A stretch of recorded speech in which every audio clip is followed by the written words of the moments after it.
জমিয়ত প্রত্যেকটা কাজ টাইমলি করে।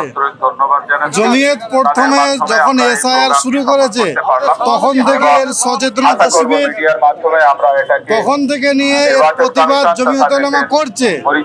ইতিপূর্বে প্রত্যেকটা জেলার ডিএম এর কাছে আমাদের জমিয়তের তরফ থেকে ডেপুটেশন দেওয়া হয়েছে।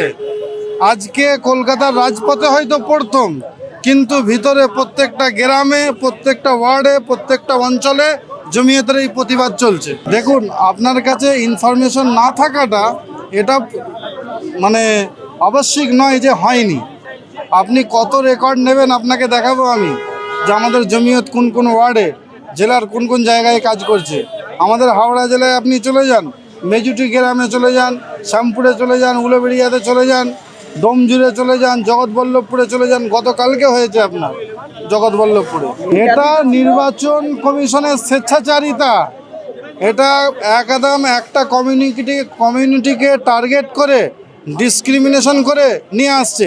আজকে সোশ্যাল মিডিয়াতে সকল সামনে দেখছে যে শুভেন্দু অধিকারী এবং শিশির অধিকারী নামের মধ্যে গডমিল, কিন্তু তার বিরুদ্ধে নোটিশ জারি হয়েছে কিনা এটা এখনো পর্যন্ত প্রমাণ হয়নি।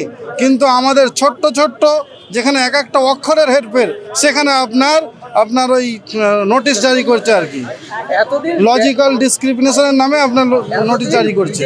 কেন? এখন বিজেপি বুঝতে পারছে যে বাংলার আপামার জনসাধারণ ক্ষেপে লাল,